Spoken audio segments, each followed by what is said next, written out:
Maintenant que nous avons décrit le rachis à tous les niveaux, nous allons pouvoir étudier les rapports entre les vertèbres cervicales et les nerfs spinaux ainsi que les méninges.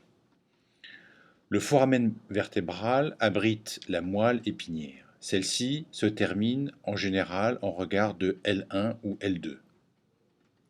Elle se poursuit par le phylum terminal qui est un segment rudimentaire de moelle épinière.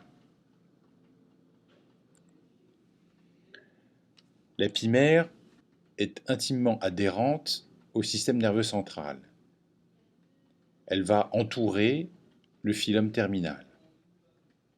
Le phylum terminal va se poursuivre, sortir du sac durmérien pour former alors le ligament coccygien et se terminer sur le coccyx.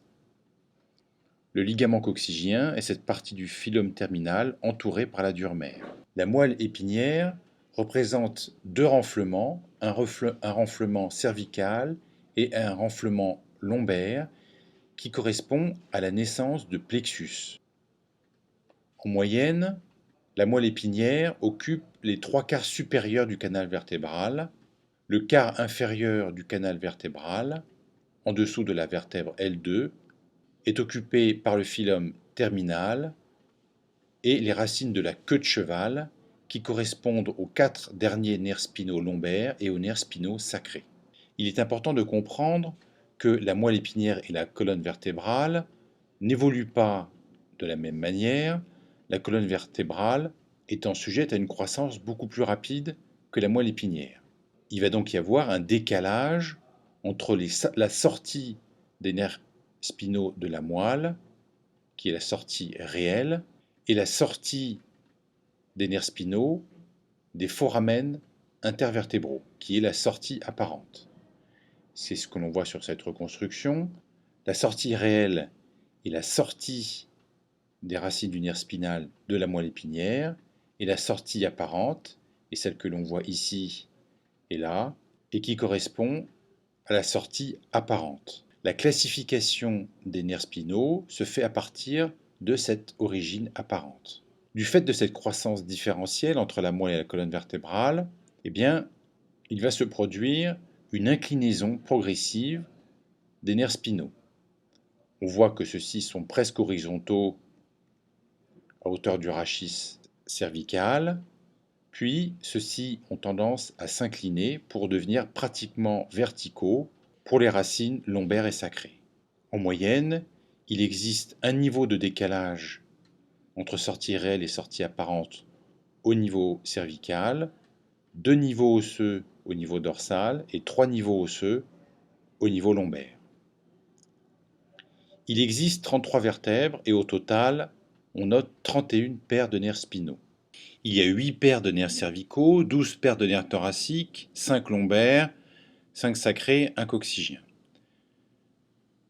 Chaque nerf spinal va donner une branche antérieure et une branche postérieure.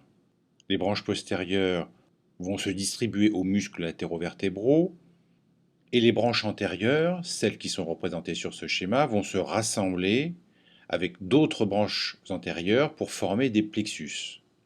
On note 6 principaux plexus, un plexus cervical, résultant de la réunion des racines antérieures de C1 à C4, un plexus brachial, pour les racines antérieures allant de C5 à D1, un plexus lombaire, pour les racines allant de L1 à L4, un plexus sacré et un plexus pudendal.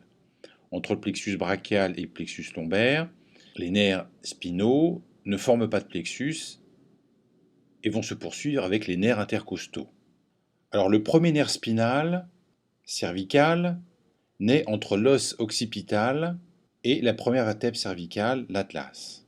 Le deuxième nerf cervical va avoir une sortie apparente entre les vertèbres C1 et C2. Le troisième nerf cervical va avoir une sortie apparente entre les vertèbres cervicales C2 et C3, et ainsi de suite, jusqu'au septième nerf cervical, qui va donc avoir une sortie apparente au niveau du foramen intervertébral entre C6 et C7.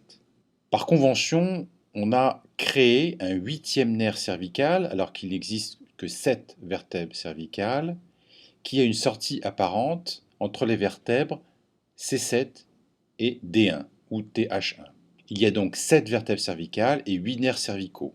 Au-dessus de ces 7, le nerf sort au niveau de la vertèbre sous-jacente. En dessous de la vertèbre D1, le nerf sort au niveau de la vertèbre sous-jacente.